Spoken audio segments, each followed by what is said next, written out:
남들한테 쪽팔리니까 전세 사기도 있잖아. 세입자한테는 절대 불리한 거. 다 후회하고 있어. 비용을 더 세이브 시키는 방법이 있잖아. 그래야지 경제적 자유가 더 빨리 온다. 방금 말했던 그런 이점도 있는데 응. 거기에 플러스 뭐가 있냐? 응. 작은 평수의 월세로 살면 너 기준으로 음. 봤을 때. 뭐 나도 뭐 그냥 신혼집 구하는데 응. 다른 사람들처럼 뭐 20평대든지 뭐 30평대 아파트를 살 수도 있겠지. 응. 근데 그거를 뭐 조금은 참고 소형 아파트에 살면은 일단 공간이 작기 때문에 거기에 들어가는 살림살이도 적어질 수밖에 없어. 응. 그럼 거기서 또 비용을 많이 아낄 수 있는 거지. 응. 그런 부분에서도 또 이점이 있다. 응. 그리고 신혼 부부들은 집이 좁아도 둘이 살 부대끼면서 알콩달콩 살 수 있거든. 알콜? 알콩달콩. 그때는 뭐 진짜 콩 한 쪽 나눠 먹어도 맛있고 행복하고 이런 시기니까. 그치. 이럴 시기를 잘 이용을 하면, 이런 경제적으로도 잘 활용을 하면 나중에 큰 어떤 자산의 밑거름이 될 수도 있을 거예요. 그치. 그 남들한테 보여주기 위해서 그 나는 뭐 이제 기본 30평대 아파트, 새 아파트에서 남들한테 쪽팔리니까 거기에 들어가는 가전제품이나 가구들 집어넣으려면은 그만큼 비용이 들어갈 거 아니야? 내가 보기에는 그 적어도 한 2, 3천 들어가는 걸로 알고 있거든? 가구나 가전제품의 가격에 따라 다르겠지만 뭐그 정도는 채워 넣어야 되지 않냐는 거지. 또 너 같은 경우는 또 당근마켓에서 중고로도 산 게 많이 있잖아. 음, 그렇게 어차피 쓰다 보면 낡고 쓰다 보면 또 버리고 하니까 새 거도 그렇게 필요 없고 생각보다 결국은 남 보여주기 위해서인 것 같아. 근데 거기에 대해서 치러야 될 대가가 너무 커. 그리고 실제로 내 주변에 결혼한 많은 사람들도 되게 공통적으로 많이 하는 얘기가 있는데, 애 낳고 키우다 보니까 처음에 결혼해서 비싸게 주고 산 살림살이들, 소파라든지 이런 가구들, 이런 게 쓸데없다는 거야. 다 애들 낳고 그러면 거기다 막 낙서하고 막 뭐 묻히고 찍고 이러니까 의미가 없다라는 거야. 다 후회하고 있어. 아까처럼 얘기했던 30평대 거기에 집어넣을 혼수 그거를 세이브 해가지고 그 나머지 비용으로 이제 투자를 할 수 있는 거잖아. 그거에 따라서 미래가 정말 달라진다고 생각을 하거든. 오히려 그런 부분에서는 실속 있게 비용을 세이브하고 그다음에 그거를 투자금으로 굴려라. 미래를 위해서. 그래야지 경제적 자유가 더 빨리 온다. 그래서 어쨌든간 우리가 이제 월세를 살게 되는 것보다 비용을 더 세이브 시키는 방법이 있잖아. 이제 전세자금 대출이라고 해서 이제 전세자금을 대출을 해주는 거지. 금융권을 통해서. 너도 그걸 비교해봤잖아. 같은 비용인데 보증금 1,000만 원에 월세 40만 원을 내는 것과 전세자금 대출을 활용해가지고 월 나가는 이자 비용이 한 23만 원인가 그 정도 나왔을 거야 아마. 그러면은 같은 걸 하더라도 전세로 해서 전세자금 대출 활용하는 게 월세보다 어떻게 보면은 더 싸게 할 수가 있는 거지. 어떻게 보면은 전세인데 월세 같은 전세를 이용할 수 있는 개념인 거지. 근데 대신 월세를 이렇게 좀 싸게. 그래서 그 나머지 부분으로 또 투자를 할 수 있는 거지. 어차피 전세 보증금이야 전세자금 대출로 받아서 낸 거고. 실제적으로 보증금도 들어간 게 없어. 더군다나. 그러니까 그 비용까지 더 플러스 알파로 투자를 할 수 있다는 거야. 그러면 거기서 투자 수익을 더 맛볼 수 있다. 근데 사실 요즘 전세 매물 자체가, 나도 이번에 집을 구하면서 찾아봤지만 없어 거의. 그치? 그게 문제야.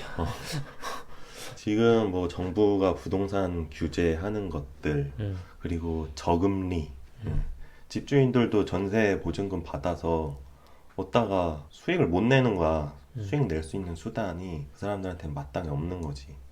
그러니까 전세를 받는 게 매력이 없는 거지. 그래서 전세 매물 자체가 구하기 너무 어려워. 내 친구도 지금 이사를 가려고 하는데 전셋집을 구하려고 하는데 전세 구하기 너무 힘들어가지고 엄청 고민을 하고 있거든.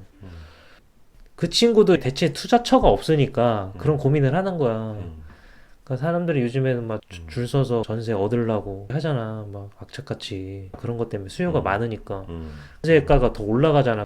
난 그 얘기도 들었어. 그 전세 매물이 나오면 집을 보지도 않고 계약금을 넣는다. 또는 부동산 중개인한테 웃돈을 줘야 그 매물을 보여준다. 그 정도로 구하기 어렵다고. 그래서 우리가 봤을 때는 그렇게까지 하는 거는 대체 투자처를 못 찾았다. 그 사람들도. 음, 그리고 아까 얘기하는 그 16평 기준으로 6.3%. 음, 그 수익을 내기가 어려워한다는 거지. 그리고 아까 전에 30평형 기준으로 했을 때는 1.7%. 음, 음, 그런 계산을 해보면 오히려 그렇게 전세집 찾으려고 할 필요가 없다는 거야. 음, 그리고 그 전세 또 안 좋은 게 재산의 대부분을 차지하잖아. 보통 매매를 하기 어려워서 전세를 사는 사람들 대부분이 아마 전세 보증금이 재산의 대부분일 거야. 그럼 전세 사기도 있잖아, 전세는. 아무것도 몰라가지고 아파트를 기준으로 하면은 대출이 껴있는 거 잘못 사가지고 깡통 전세 그런 거 잘못 계약해가지고 집주인이 뭐 돈을 못 갚아가지고 경매로 넘어가가지고 그래서 전세금 날릴 수도 있고 이제 부동산이랑 짜고 치는 경우도 있잖아. 그런 경우도 있다고 하더라고. 세입자가 집주인인 척 계약해가지고 부동산이랑 짜고 그렇게 해서 날리는 경우도 있잖아. 그러니까 큰 금액이 왔다 갔다 하는 거라서 시세 차익 볼 것도 아니고 위험 부담이 좀 크다는 거야. 아까처럼 뭐 전세 자금 대출을 활용할 수도 있지만 위험을 그런 걸로 회피할 수도 있겠지. 아니면 이제 뭐 전세 보증보험 뭐 그런 걸로도 어느 정도 커버를 할 수 있어. 근데 내가 큰 금액을 어쨌든 왔다 갔다 하니까 그만큼 위험에 노출은 돼 있는 거는 맞아. 그런 부분에서는 월세가 좀 더 안전하다는 거지. 물론 월세의 보증금은 아까 얘기했듯이 30평형 전세로 했을 땐 3억 1천, 월세로 했을 때는 보증금이 2천. 근데 만약에 둘 다 사기를 당했다. 양쪽의 케이스에서. 근데 2천만 원은 내가 살면서 어느 정도는 커버는 할 수 있어. 근데 진짜 3억 천이 날아가는 순간 이거는 거의 인생 자체가 무너진다는 거야. 그치. 전세를 살려고 하는 사람은 집을 살 돈이 없어서 사는 경우가 대다수잖아. 그렇기 때문에 자기 재산의 대부분인 거지, 그 보증금이. 근데 그걸 날렸다. 그러면은 다시 시작해야 되는 거야. 그 돈 모으는 거를. 근데 그 십수년의 시간을 다시 해야 된다? 진짜 막막한 거지. 그렇지. 이것 때문에 너무 좌절감 느껴서 자살할 수도 있어. 진짜. 실제로 내 주변에 전세 보증금 사기 당해서 못 받은다는 얘기를 2번 들었어. 실제로. 그래서 설마 나한테 생기겠어? 하지만 실제 일어나고 있는 일이다. 주변에서. 아파트는 그나마 낫는데 전세 중에서 다가구 주택 이런 데로 이제 들어가면 더 위험에 노출돼 있지. 왜냐면은 아파트는 한 가구만 생각하면 돼. 내가 들어갈 집만. 거기에 근저당이 설정이 돼 있는지. 근데 다가구 주택 같은 건 여러 세대가 있는 거잖아. 어떤 집은 월세로 돼 있고 어떤 집은 전세로 계약돼 있고 이런 거를 내가 구분하기가 쉽지가 않아. 그리고 내가 저 사람은 언제 먼저 들어가가지고 내가 선순인지 후순인지를 판단이 안 돼. 만약에 집주인이 망해가지고 그 건물 자체가 경매로 넘어갔어. 그러면 내가 그게 후순이면은 돈을 못 받잖아. 받을 확률이 거의 없는 거잖아. 이런 부분에 대해서 모르는 사람이 은근히 많단 말이야. 그렇지. 그치, 그런 디테일까지 모르는 사람 많아. 모르고 계약하는 사람들이 많단 말이야. 그래서 전세가 다가구 주택엔 더 위험이 노출돼 있다. 그러니까 더 조심해야 된다. 실제 부동산 중개인 분한테 직접 들었어. 그런 얘기를. 다가구 주택 전세는 위험하다. 부동산 중개업자 자체가 그런 얘기를 했어. 아파트는 좀 어려우면은 주인 세대로 들어가서 전세로 계약을 하는데 대전 기준으로 대략 1억 초반 정도 되지? 그것도 상당히 부담스러운 돈인데 그 돈 자체도 날라가면 위험할 수도 있잖아. 되게 힘들어지는 거니까 조심해야 된다. 그래서 이렇게 우리가 왜 전세보다 월세가 유리한지 직접 금액까지 비교하면서 알아봤는데, 결론적으로는 내 생각에는 전세라는 게 물가 상승에 대한 개념을 모르거나 알아도 무시하거나 투자 대안이 없는 사람들이 돈을 아끼는 방법이라고 착각하는 우리나라에만 있는 부동산 계약 방식 아닌가 이런 생각을 해봐. 그렇지. 진짜 절대적으로 그집 주인한테 유리한 거다. 세입자한테는 절대 불리한 거야.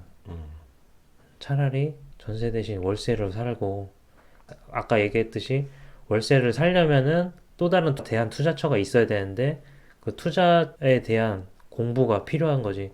그러니까 지금 전세를 살고 있거나 앞으로도 전세를 살아야겠다는 계획이 있는 사람은 지금이라도 또 다른 투자에 대한 공부를 해서 월세를 충당하고 그 수익금으로 그 다음에 초과 수익도 누릴 수 있다는 거지.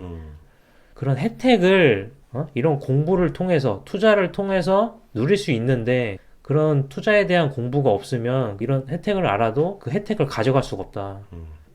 최소 16평으로 기준을 했을 때 6.3%, 아니면 아까 30평 기준으로 했을 때 연 1.7%, 보수적으로 생각해서 6.3%의 수익을 내려고 하면 내가 생각하기에는 주식만큼 좋은 게 없다는 거지. 부동산으로 월세 받아서 6.3% 내는 것도 그렇게 쉬운 건 아니야. 다가구 주택을 내가 갖고 있거나 진짜 상가 투자를 통해서 낼 텐데 그게 아니면은 6.3%는 내는 게 그만큼 쉽지가 않다. 그러니까 차라리 주식 투자에 대해서 공부를 해서 안전하게만 하면은 요 정도 수익은 낼 수 있다. 그래서 투자 공부를 해라. 해라. 구독을 요즘에 사람들이 좀 안 하는 것 같아. 구독 좀 눌러주세요. 구독 좀 눌러주시고. 여기 있나? 구독 여기 있나? 여기 구독, 좋아요, 알림 설정. 그러면 다음에 더 좋은 컨텐츠로 다음에 또 만나요.